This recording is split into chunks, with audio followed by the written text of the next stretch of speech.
on with the show. This is it. Get ready for truth and common sense. Join the Framers View on rumble.com to be part of the chat. Be sure to click join and follow to help keep the Framer on the air. Watch the replay on theframersview.com or rumble.com.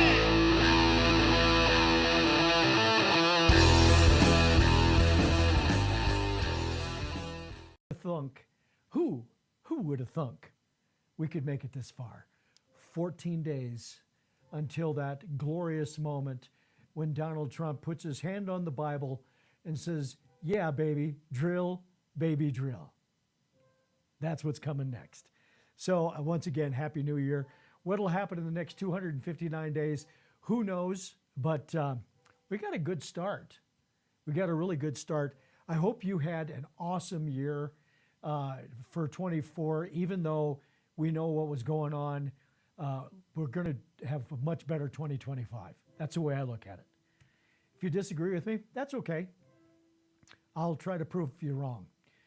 So first of all, I just thought I'd mention, here I am with a little bit of new look. I'm not just doing the flag, as you see there on the screen. Kind of hard to get my hands around that. Try to get a little more away from it and make it a little more interesting, if that's the word. But thank you again for putting up with it. Feel free to jump in chat and just say, hey, this looks good or not. Go back to the flag. I love it. The best part would be if you weren't in the screen, me being in the screen. Either one of those will work just fine. So, man, you know, I took the days off from Christmas until today. And at the beginning, I started realizing, you know, it's kind of nice to have all this free time on my hands that I usually spend preparing the show. And then as I kept going along, I was like, man, I miss this. I miss doing it. And so here I am. The question, if I was going to continue, the answer is there. Yes, I am. So anyway, we will go on as we were. A bunch of stuff today. So the Dems just don't even know what the Constitution is. I've got some information on that and some craziness that happened with the with Mike Johnson getting approved as the Speaker of the House. Trump has big plans and some constitutional issues that are going to have to be decided on. The left and Biden still don't get it, and we'll talk about that. Schumer proves that the left don't get it, and then some half-assed decisions that have gone on. January 6 numbers, kind of interesting. I watched a video and decided to go ahead and capture it because it's really interesting how they're stunned at what they see and have learned. So they're also talking about, not they being the press, but people are talking about, we got to get rid of this wokeness. And how can that happen? Well, the first thing is everybody was afraid to say, oh, no. We can't tell men they can't go into women's bathrooms. Oh, no, we can't have say anything about men playing in women's sports. Oh, no, we can't do that. We can't have the corporations not being woke and being DEI. Then Trump gets elected. And what happens? Yeah, what happens is everybody's starting to speak the truth because they were afraid to speak the truth, which is kind of sad. It's not kind of sad. It's really sad that that could be possible. But we'll talk a little bit more about that. The Chinese are at it again, more so than ever. Got two things about that today that's really pretty disingenuous from the current administration and what they're really saying and what the truth is, and how the American people are being lied to again and misled. Minimum wage, minimum brain. Talk about that. And then some medals that went out. Man, it just drives me nuts. So first, Mike Johnson, the Speaker of the House. I don't know if you watched it. I went into the on TV and I started watching that, and I wasn't going to watch it all. And then I realized, no, I got to watch this whole thing. I've got to keep my eye on the ball here. This is insane. So I got some comments about that I think are important to do. By the way, would you do me a favor? Click on follow, click on like, click on anything you see down there at the bottom of the screen below my show. You know, if you want to send me money, you can. No, don't. You don't have to do that. But my point is, this thing with Mike Johnson and getting elected as the Speaker of the House. Let me just say, I get it that the Democrats are not going to vote for Mike Johnson. They wanted to have Hakeem Jeffries in there, which would be I think, worse than Nancy Pelosi. I'm just saying. But, you know, we knew we were going to get no Democrats. But for Republicans at this point in time, with Trump winning the popular vote and the Electoral College, for Trump being a solid mandate for this new administration, to have three people that said, no, I don't think so, in the first vote. Now, in fairness, to show how strong Trump is, he gets on the speakerphone, don't know what the call was, don't know what was said. I don't think anybody will ever know. They said, you know, well, they talked to him. But what did he say? Because he got two people to back off and vote for Trump in that, and then they changed their votes. One of them voted for Jim Jordan. I like Jim Jordan. I think he could be awesome. The problem with Jim Jordan is he's pretty harsh. And Mike Johnson he's got a very smooth, calm, soothing approach to things that he says. Now, does that mean I trust him? What have I always said, guys? You know, don't trust a politician. They're going to disappoint you. They're going to make you happy. It's going to be all over the board. Don't fall in love with any of them. Can't. You just can't. So, okay, so here we are. We're in the 2025. Mike Johnson got in. He's Speaker of the House. And I think with Trump in them and him in there and him realizing that Trump has got all the power. Not only does he have the power, he doesn't have to go for a second term. So for that to be taken away and him now having to do that, that's a big deal. That's a huge deal. So we'll see what happens. To put on top of all of the things that are going on, I've said this before, but I said it to a good friend of mine this morning that's a fellow firefighter that I was on the department with, great guy. We were talking about Trump and this next 14 days. And I said, I just hope the Secret Service and everybody that's supposed to keep him alive do.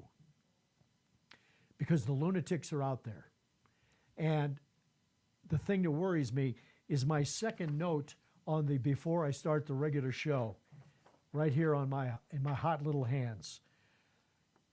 Trump is having a victory rally January 19th, which if you know how the calendar works, right after the 19th, it's the 20th. Yeah, it is. And so he's going to do a victory rally. And, you know, I guess you should expect that from him. But he's going to do the victory rally, and I hope it's indoors where they can control it. I don't know if it is. I haven't seen the details on that, but we'll find out what goes on. But speaking of Trump and his mandate, those guys that live above us, north of us in Canada, have been harsh enough to Justin Trudeau. He's resigning.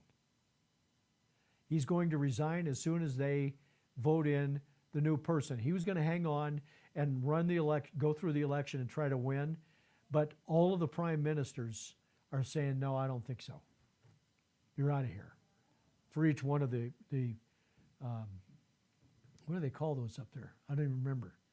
Who's my helper here on the show? what do they call those? The sections. They're not states. But anyway, he's resigning. And I think it's probably good, but once again, you know, be careful what you wish for. That's really important to understand how that could be good or it could be bad. But we'll find out. And again, before I start the show, where are the drones? Hello? Where are those drones? Where did they all of a sudden disappear to? Where did they go? I don't think they were on a mothership and they've gone back to wherever they were going back to. Don't think that was happening. But they stopped. And I think the press finally pushing and pushing and pushing. I think I've thought this all along, and I still think it, that this is a case of the government doing something they didn't want to tell anybody, and it got hot enough they turned it off. Who knows? I don't know. But isn't it interesting that that story just stopped, and nobody's complaining about drones? You don't see it anywhere. I don't know. It's fascinating to me what happens and how things go in this country. And as I've said before, if the people knew all the things that go on in government, in the military, with other countries, all of the things that happen, you'd be running down the street with your hair on fire. That's what I think. And I'm sticking with it. So, speaking of Mike Johnson and the election for him to be Speaker of the House, sometimes people don't know the Constitution. I have my, let me get over here. I have my Constitution. If you don't have this, you need to get this. This is important. And if you don't have this, you can get it from Hillsdale College. And when you register with them and just get your name in there, and you can, I think you can still request to get this. And it's in a little bigger form than this one. It's basically the same thing. But this is a little bigger form and it's easier to read. But they don't know the Constitution on the Democrat side. Clearly. And I say that based on what I'm going to show you. When the vote was going on the Democrat side, a lady named Stacy, that's a Democrat, decided to stand up and question why Puerto Rico and the other Virgin Islands and the other countries that are not elected states, why they don't get to vote. Now, if she knew anything about the Constitution, she'll know, and she got the answer. So let's take a look at this, and we'll talk about it on the other side. Puerto Rico, the Virgin Islands, and the District of Columbia were not called, representing collectively 4 million Americans. Mr. Speaker, collectively the largest per capita of veterans in this country. Does the gentlelady have a parliamentary I asked inquiry? why they were not called. Have some respect. It's not going to be that. Gentlelady is recognized. I asked why they were not called from the parliamentarian, please. Delegates-elect and the resident commissioner-elect are not qualified to vote. Representatives-elect are the only individuals qualified to vote in the election of a speaker. As provided in Section 36 of the House Rules and Manual, the Speaker is elected by a majority of the members-elect voting by surname. Thank you, Mr. Speaker. This body and this nation has a territories and a colonies problem. What was supposed to be temporary has now effectively become permanent. We must do something about this problem. The gentlelady is no longer recognized. It's the Constitution, okay? It's the Constitution. And by the way, my good friend here on chat, Provenances in Canada. I don't know why that one fell out of my head someplace. It's back here someplace on the floor. But Provenances, when I was talking about all of them that was calling for Trudeau to step down because his poll numbers are awful. But back to this whole thing with the Constitution. Look, how can they not understand that if you're, D.C. is not a state. They do get to vote, but they don't have electoral college votes because it's a District of Columbia. It's a district. It's not a state. Hello. It's the same thing with the islands. They're getting billions of dollars from us.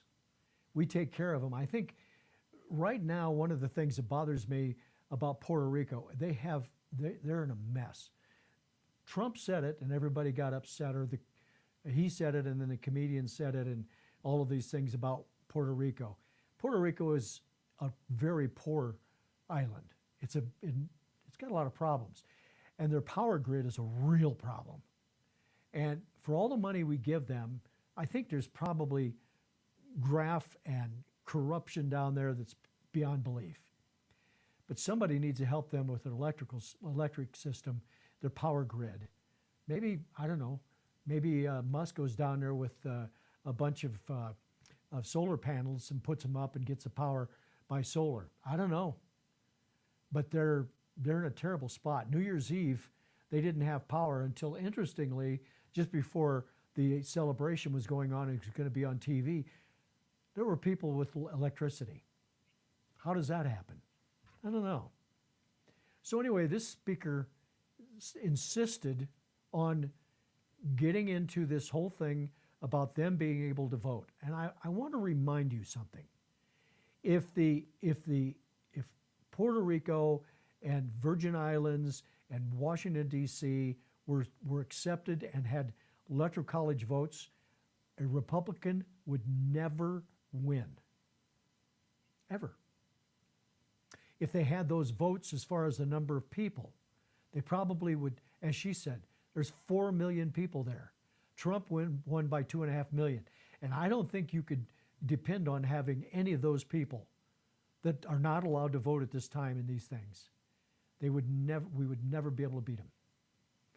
And that's why things are as they are. It should be equal. So that's my point. So speaking of the Constitution,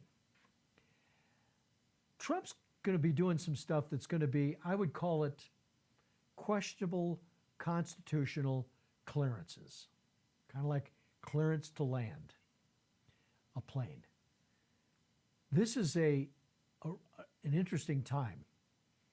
So just want to jump over to this and we'll talk about this. So these are the things, year 2025 brings a new president of the United States and new issues that will challenge the Constitution. 11 states that claim sanctuary status say they will protest the federal government's attempt to arrest and deport illegal immigrants. Is there a law in the Constitution that allows those actions? Is the question. This is Epoch Times that's bringing this up.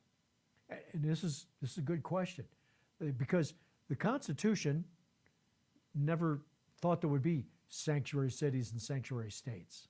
They couldn't have possibly thought of it. But there are things in the Constitution that you can derive information from. So going on a little further here, President-elect Donald Trump is calling for Panama to return control of the Panama Canal to the United States. 25 years ago, President Jimmy Carter, who sadly just passed away, made a deal. Has it been broken? Has the deal been broken? So let me just say that I remember when that happened, when Carter basically gave it to Panama. I thought, why would he do that when we are the biggest users of the Panama Canal? Why would he do that? Never got a real straight answer on that. But they overcharge. It's ridiculous. And we probably should get it back. But will we be able to, is it constitutional for Trump to take that back? I don't know. Trump also wants to buy Greenland. Is it possible? Greenland, of course, is an island. If you look at the islands that are north and east of us, quite a ways north and east, it's a major port for ships coming in from across the ocean, the Atlantic. And if something were to happen where they lost control and they couldn't use those ports, that could be a huge problem from a security standpoint. But is it possible for Trump to actually buy Greenland? I don't know. We'll find out. That's one of the things constitutionally we'll have to decide. President Joe Biden's final action before leaving office have included many controversial pardons. Can he reverse those pardons? That's a question we don't know.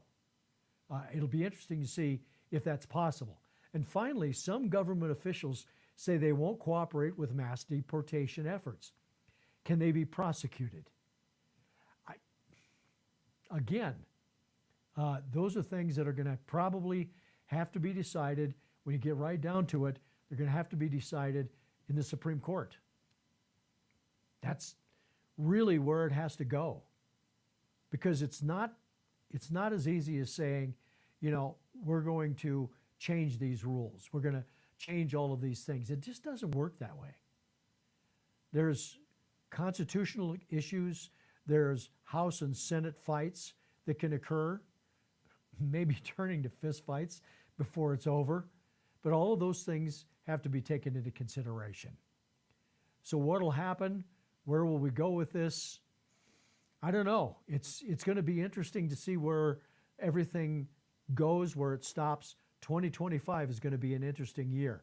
The one thing we don't hear by the press is as soon as Trump is inaugurated, the impeachment begins. That's not going to happen. I'm sure they're going to call for articles of impeachment and all the crap that the Democrats are going to start. And that's Mike Johnson's job to say, no, that's not going to happen. We're not going to vote on that. We're not going to do it. We're not going to do it. We'll talk a little bit about the January 6th issue and some things that happened with Democrats in power and why this is important for us to have control of the House and the Senate. Thank you, God. And the House, the White House, of course. So with that said, talking about constitutional issues, talking about constitutional idiocy by Democrats, obviously the Democrats just don't get it. And there's a guy out there that's, I think I could be wrong, but I think, and I could be wrong. I could be wrong. I think he's president of the United States right now. His name is Joe Biden. You might recognize that name. But little Joe is still in power, but he had some interesting comments. Biden regrets dropping out of the 2024 presidential election because he believes he could have beaten Trump. He's still on this. President Biden still regrets dropping out of the 2024 presidential race last summer after mounting pressure from Democrats to step aside, according to a report. By the way, I'm going to show you something here in a minute that makes you wonder about that, but we know the truth. The president recently told people that he still believes he could have beaten Trump in the November election. His numbers were right close to zero. How could he possibly think that? Despite his rough debate performance in June and his low approval numbers that forced him to leave the race, according to the Washington Post, Representative James Clyburn may disagree. Clyburn, who met with Biden earlier this year, this will be interesting for you to hear, told the Post that he had told the president, your style does not lend itself well to the environment we're currently in, while speaking of style versus substance. This is Clyburn, that just before he got knocked out of the position, he said he's a good president and he's cognitively okay. Why? Why would he do that? Well, we know the answer, right? We absolutely know the answer. The answer is he wanted to get him in because we need a Democrat in the White House. That's all they care about. They don't care about right and wrong. They don't give a rat's banana about it.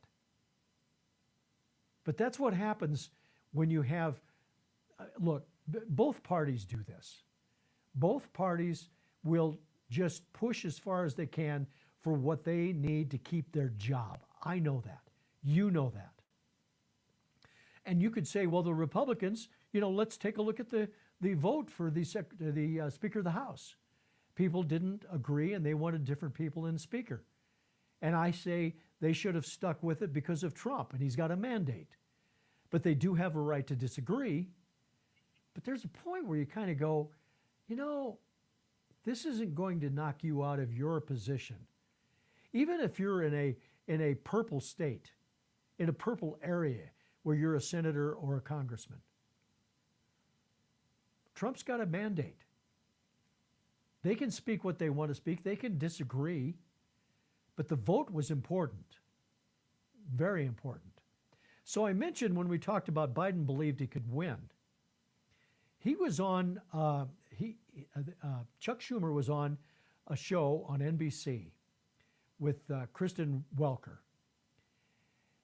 And she asked him a few things about Biden and his cognitive capabilities, and he's still sticking with his story. That's my story, and I'm sticking with it. Watch this. I want to play you a little bit of something you said last year. Take a look. I talk to President Biden, regularly, sometimes several times in a week, or usually several times in a week. His mental acuity is great. It's fine. It's as good as it's been over the years. All this right-wing propaganda that his mental acuity has declined is wrong. Leader Schumer, what do you say to Americans who feel as though you and other top Democrats misled them about President Biden's mental acuity? Look, we didn't. And let's look at President Biden. He's had an amazing record. The legislation we passed, one of the most significant groups of legislation since since Lyndon Johnson's Great Society, putting in 235 judges, a record, and he's a patriot. He's a great guy. And when he stepped down, he did it on his own because he thought it was better not only for the Democratic Party, for America. We should all salute him. We should all salute him. Do you feel, as we have this conversation today, that President Biden could serve another 4 years had he stayed in the race and potentially won? Well, I'm not going to speculate. As I said, I think his record is a stellar one, and he'll go down in history as a really... He's still saying this. How do you get in front of a camera? It's my friends that know me. If I kept saying that I'm 7 feet tall, and actually meant it, and I wanted people to believe it, I'd be embarrassed by that. Because if I saw them on the street or stopped by and had them over at my house, they'd say, "What are you talking about? You're 7 feet tall." That's what I'm saying about Schumer getting in front of a camera and saying about his successes. What successes? He did. The success that he had has been detrimental to the country. That's not success. His success was getting it done, but what he got done was not successful. Does that make sense? When he turned off the pipelines, when he stopped the drilling, when he opened the border, he successfully did that. But was that good for America? Yet, as they say with Hunter Biden's good friend in Russia. No, it wasn't good. It wasn't successful. It wasn't what we should have happen. And for him to say that, now I thought it was interesting that when Kristen Welker, which to her credit, should he have run for another 4 years? The only thing that he could say is, well, I don't want to speculate on that. Really? You don't want to speculate on it because why? Because you know that this guy is not capable. He can barely make it across the yard from the helicopter to the White House. And they have to lead him to the White House because he goes, "Wow, what's that big white building?" "Well, sir, you just got off the helicopter and you're walking over to the White House." Oh yeah, okay. I'm telling you, that's what's going on. He needs to get out of there. Jill, who, in my opinion, was the destruction of this man by putting him in this place. I know that Joe wanted to be president. He wanted to be president for the last 50 years. And he finally did it. And it was a bad deal. And the pick he made for his vice president was a complete, absolute DEI. And now they regret that because they didn't win. So Biden has done a lot of stuff. He just, by the way, I just wrote this down just before because it popped up on the news. Biden just did an executive order that stopped all oil exploration and drilling on 625 million acres of U.S. water rights offshore. Can't do that anymore. It's an executive order. I know that Trump can turn it around. But this is just his complete, absolute anger. And his just, I'm going to do everything I can to make it miserable for Trump. And of course, you got Merchan that's going to sentence Trump on Friday. Sentence him for what? You know, as you know, Mark Levin said last night on his show, I went back and forth between that and watching Detroit crush in the football game last night, which, oh, by the way, the Broncos also crushing Kansas City. I mean, it was fascinating. And then Minnesota getting crushed by Detroit. Football is fun right now. But I kept going back and watching Mark Levin. And Mark Levin, you know, said it best. You know, you got a state trial judge that has no federal jurisdiction with a state district attorney that has no federal jurisdiction that claimed this was a federal case that they don't have a jurisdiction over, that then turned around and tried him in New York. And of course, you're going to get him found guilty. That's final. There's no question about that. That they don't even have authority to do, which is going to get turned around.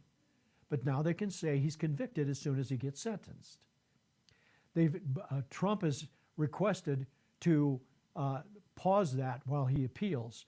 Whether he'll win that or not, or if they can get an immediate reading from a bench decision at the Supreme Court, which they may be able to do, but I don't know.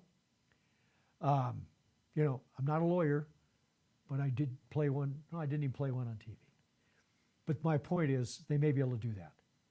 So we'll see. But Biden, I guarantee you, he is dead center in the middle of this. And Merchan, who hates Trump, and Bragg, who hates Trump, is going to do everything they can to make him look bad. And nobody cares. And we'll see what I mean by that. So Biden, I said, is going to do everything they can to embarrass him. This story is fascinating. This is a decision that Biden's making that could be a different decision. And this is about the inauguration. It's not about so this is about the half-staff flags that's supposed to be up for 30 days, that you do the half-staff. But in the middle of that is the inauguration. So look at this story. So Biden to keep U.S. flags at half-staff during Trump's inauguration. The White House said on Friday that President Joe Biden is not considering raising the stars and stripes to full staff for President-elect Donald Trump's inauguration. Trump will be sworn in as the 46th president. You know that on January 20th. It's a rare moment for American flags to be flown at half-staff during a presidential inauguration. Yeah, no kidding. It should be at the most height ever when there's an inauguration, even if it's somebody you don't like as new president. It shouldn't happen.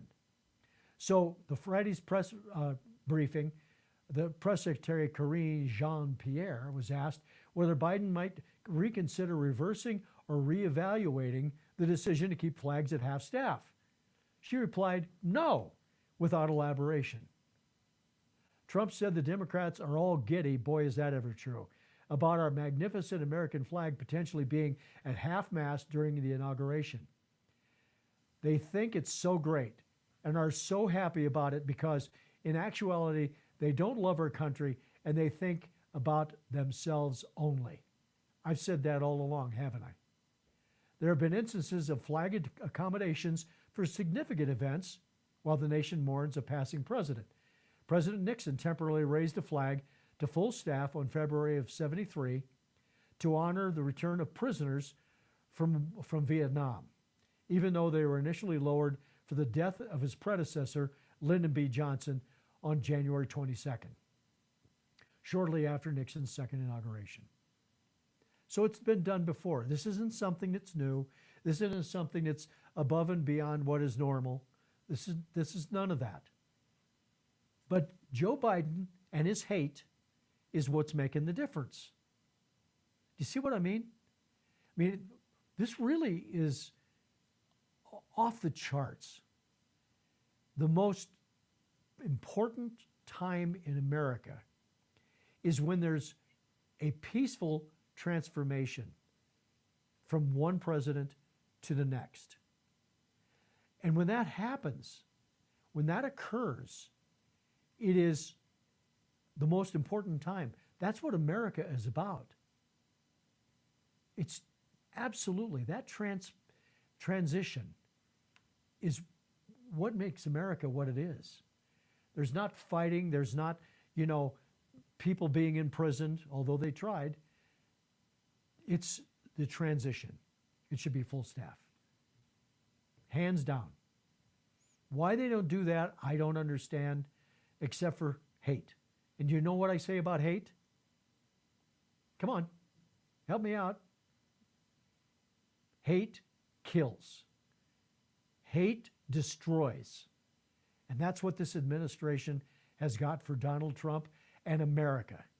They don't love America. They just love their power. That's all it's about.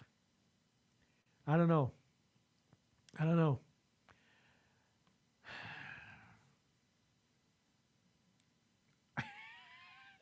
It just leaves me speechless, which my good friends know it's rare that I'm speechless. So let's talk about something else. And I've got two things to talk about on this. One of them is about a person and the other is about an event. So the first thing is the January 6th insurrection investigation television show, which was led by Benny Thompson and Liz Cheney. Liz Cheney, a disgusting hater, just like what I was talking about. Disgusting. And the January investigation. So before we go too far with this, let's just review, because some of these things are starting to come out. And I've talked about this before, but maybe you haven't heard it. The exculpatory information for the January 6th investigation was never used. There was never a cross-examination, and that information was destroyed. And as Benny Thompson said, well, I didn't think, we destroyed what we didn't use in the investigation and in the trial. No, that's not the way it works. It's just not. It's kind of like you can't delete emails. Not everybody knows it, but you can't delete emails, especially when they've been subpoenaed and you've been told not to destroy any evidence or any emails. But they destroyed them, and Liz Cheney was part of that. And so was Benny Thompson, who was the chair. And that's just stunning to me that can occur. But do people care about January 6th? Do people, the public, Americans, do they care? So I thought this was interesting. I saw this on CNN, and I had to grab it. Watch this. It ain't popular. It ain't popular. It ain't popular. Donald Trump may be more popular than he's ever been, but the idea of him pardoning these January 6th protesters is simply put not a popular proposition. You look overall, it's 33%. It's 33%. Look at the opposition. 59% of the American public, you can barely get 59% of the American public to agree on anything, but they do agree on opposing Trump pardoning the January 6th protesters. Even among the Republican Party, look at this number. Yes, it's 2/3 who support it at 67%, But, you know, Donald Trump's favorable rating within the Republican Party is like 85, 90%. That's low for Trump. This is low for Trump. You have this 21% who are opposed to it. That is a pretty significant chunk of folks who are opposed to it. So, yes, Republicans like Donald Trump, but they aren't necessarily in love with the idea of pardoning, certainly not overall. Now, you may be asking yourself, okay, how the heck then did Donald Trump win that election back in November, right? Given that you see this support and you see this opposition among the American public, and most Americans, I will note in our CNN poll, said that they expected that Trump was going to try and pardon him. How did it work then? Well, take a look at January 6 memories. Take a look here. All right. January 6 is the biggest memory of Trump's first term. Look at this. Wow. It's just 5. That is something. It's just 5%. I mean, most folks simply put were willing to dismiss it without much of an issue. And among Republicans, what do we see? It was just 2%. So even though you had that significant chunk of Republicans who said we oppose it, even though the vast majority of Americans opposed it, the bottom line, when it came to November, even when it comes now, most Americans, simply put, Manu, are not. Wow. That's, to me even, that's stunning. But what's important about that is, number one, they don't care. Now, what bothers me about it is that the public doesn't worry about it enough or are bothered by it enough to understand that there was a criminal act that occurred when they deleted evidence.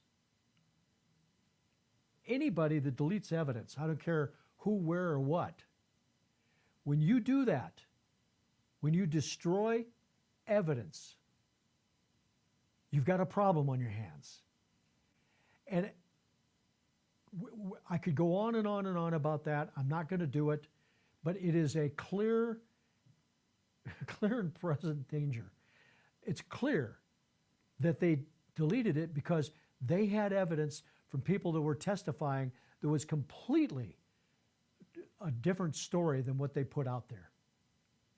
Totally different story. And I talked to you about people who were testifying that were asked to change their lawyers, and then their stories changed. They wanted them to use lawyers that were involved in that case. That's evidence and jury, just total insurrection. That's the only thing I can call it. I don't know. I hope somebody digs into this.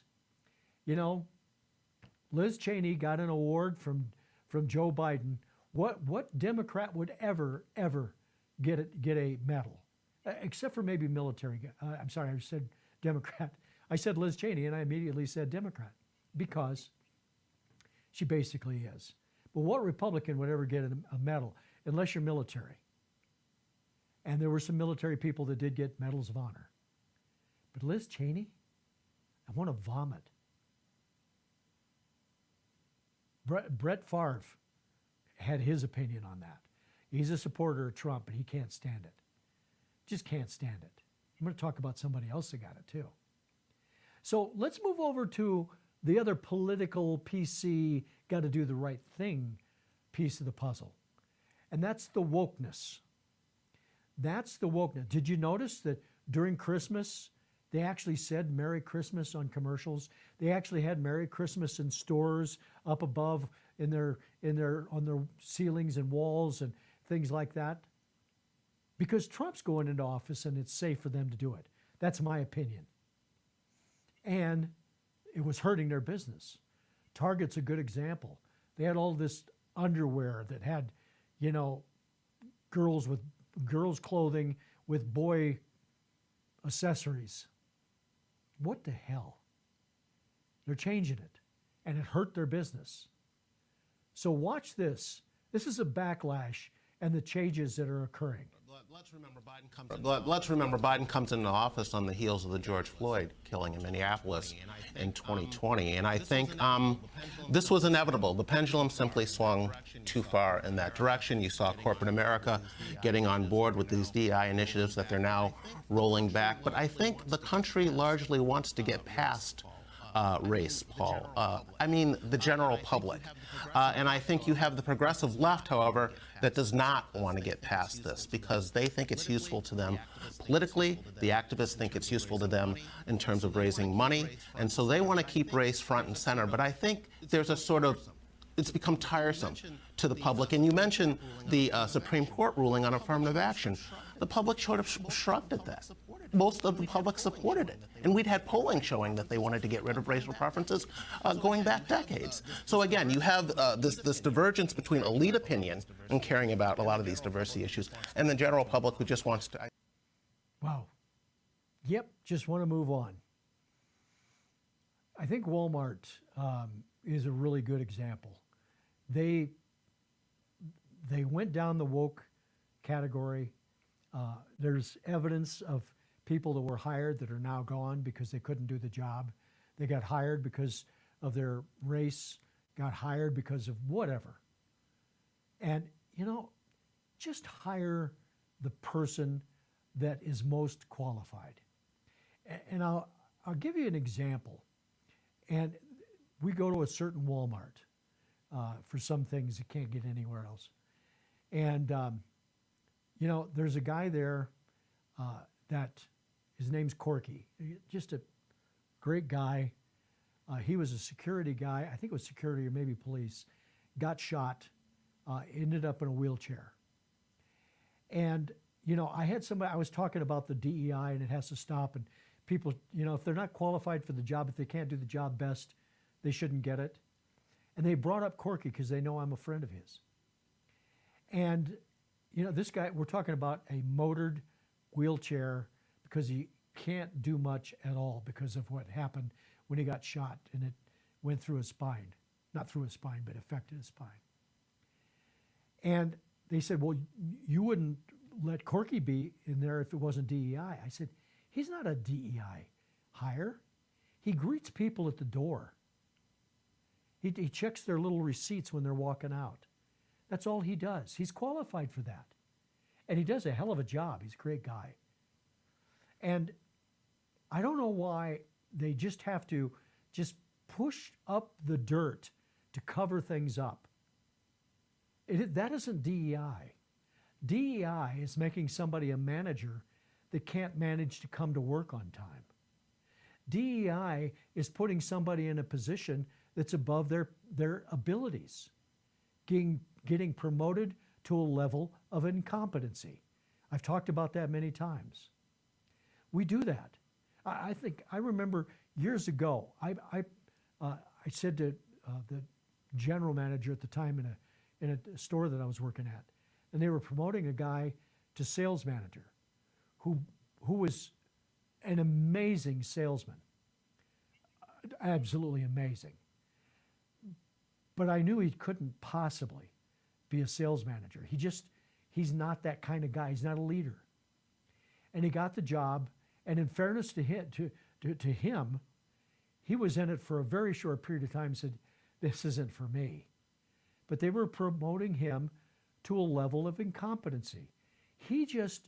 This guy was such a great salesperson. He was so good at follow-up. He's so good at taking care of people, treating them right, being back in the service department at 6 o'clock in the morning when people were coming in, dropping off their cars, taking care of them, giving them rides home. But he wasn't a manager type. And he was amazingly successful and probably made as much money as a sales manager would. I don't know what he made. But he was one of those guys. And DEI forced people into positions they didn't belong in. I won't push it any further, but that's really what we're talking about and why people are dropping the DEI. The General Electrics of the world, the Targets, the Walmarts, all of these stores, they're saying stop. All the corporations that are saying stop. Has to happen. I've got a story tomorrow, I think it's tomorrow, that I'm going to have on the show that talks about how DEI has affected their job that they were making huge money on the DEI consulting. God help us. So, I worry about America for a lot of reasons. We had, between Ukraine, China, Russia, and Iran, with Joe Biden in the middle of all of that. With Joe Biden, for some reason, giving money to Iran, how Obama did the same thing that made them stronger. And China, Trump's kind of in a spot because we know that he was getting checks, that Hunter Biden was getting checks from Ukraine, China, and Russia. We know it. And 10% went to the president, went to the big guy. We know that. It's not a question. We have a check. There's a check that shows him getting, interestingly, the $400,000 that came into Hunter, 10% of it, 40 grand. All of a sudden, Joe had a check. So they were complicit in this stuff. And so China can do things that they couldn't do with Donald Trump. So I bring that up because there's a story that's out about some hacking that's going on. And this hacking is about the power grid. And it's really a concern. And this concern comes into two places. One is tech, but the other is our very power. When I say power, I'm not talking about physical or mental power. I'm talking about power to your house. Take a look at this. Biden White House. China can close down ports and power grid. This is something we've been talking about all along. The Biden White House made a stunning admission that Chinese hackers have the ability to cripple the American power grid and ports. I'm not talking about a drink. I'm not talking about, the side of a boat or a plane. Ports, where ships come in. Jake Sullivan, who you cannot trust as far as you could throw him, National Security Advisor, had known about the Chinese hackers' ability to knock out critical infrastructure for more than a year. This is more than a year means while he was saying that we're more safe than we've ever been before, that we're more secure than we've ever been before, Newsmax brings this story out. So to continue with this, in the fall of 2023, he had warned telecommunications and technology executives in a secret White House meeting seeking big tech's help in protecting American lives and infrastructure from hacks. This is while at the same time he was standing at a podium and telling people, yes, he was, that everything's a lot better than it's ever been before, and we got things under control. Never mind the man behind the curtain. You know, I think of when you're watching The Wizard of Oz and you see the man behind the curtain, you know, when he's looking and they're opening up the curtain. This is what we've got. We got sausage being made in the background and we don't know about, and all of a sudden the story comes out and the truth comes out. That's what we have to worry about. So Gordon Chang, who is a Chinaman, he was China, I think he's a U.S. citizen now, but he is brilliant on what goes on. He talks about another problem with the entire event, and this is about the Treasury. Watch this. Sends shutters not just through the U.S., but around the world because of the dollar, because of the U.S. financial markets. You know, we have known that the Chinese have been hacking our networks since the 1990s or maybe even before, and we have the means to stop this, but we don't. So this is an issue of American political will. We need better defenses on our networks, but we also need a political establishment willing to impose those costs on China for this unacceptable behavior. And I hope that come January 20, President Trump imposes those costs to get the Chinese to stop this, because it's getting very, very... It is. And in case you haven't seen the news, Kim Jong-un has shot some missiles out into the ocean, I think towards Japan, if I saw it right, or heard it right. He's doing everything he can before he Trump takes power, because he knows he's not going to get away with it. And at the same time he's doing that, he's ruffling the feathers of the South Korean people, and they're opening roads and closing roads and doing things between the two that's really concerning. And America is unaware of these things unless you watch Framers View and find out what the truth is. So there you have it. So I want to show two quick things before the end of the show here. So I want to jump into this. Number one is about the minimum wage. And I want to show you this. 14 blue states, including DC, raised their minimum wage on January 1st. We agree on the principle of 1987 New York Times that the ideal minimum wage is 0%, is $0. This is Unleash Prosperity, which is Steve Moore and a few other people. We don't have a big problem with the modest minimum wage laws, but 10 states and dozens of cities have now a minimum wage above $15 an hour. In some California cities, the minimum wage is above $19 an hour, and Seattle is over $20 an hour. Think about that. We note that the exceptions of Washington, which had a slight gain last year, every one of the states with a $15 or more minimum wage is losing population.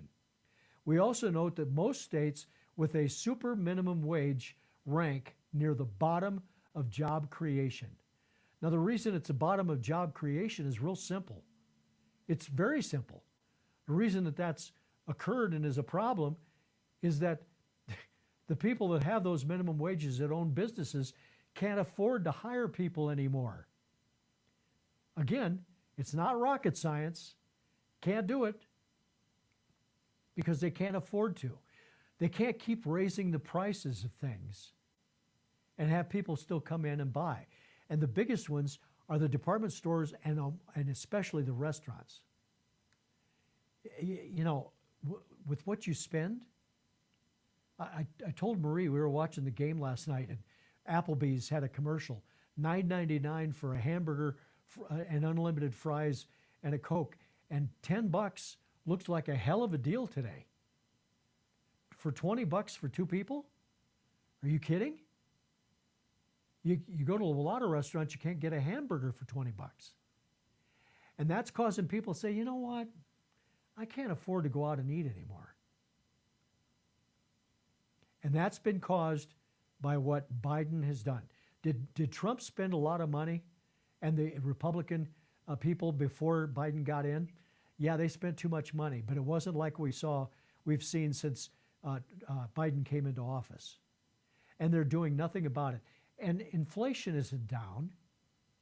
And mortgage rates aren't down. They're still hanging out there in places that people can't afford. I've got a good friend that's moving to Tennessee. He's renting because he knows it's just stupid what he would have to pay for a mortgage and hoping that it's going to come down. That's what people are doing right now. They're holding off. So with that said, when you have the president recognizing people that are successful, why would it occur that one of the medals of honor, Medal of Freedom, would go to this disgusting human being? Hillary Rodham Clinton.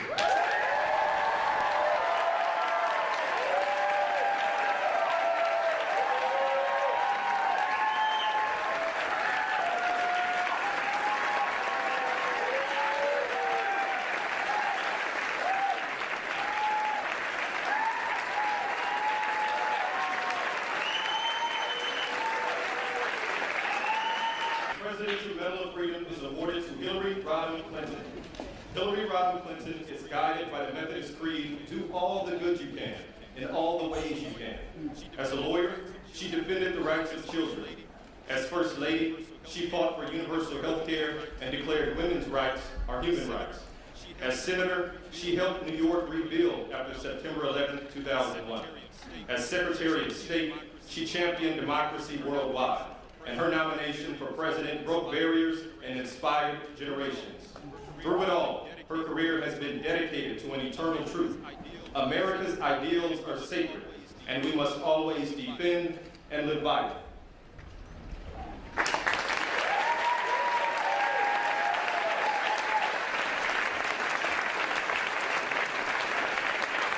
Okay, I'm going to take you right back to here first.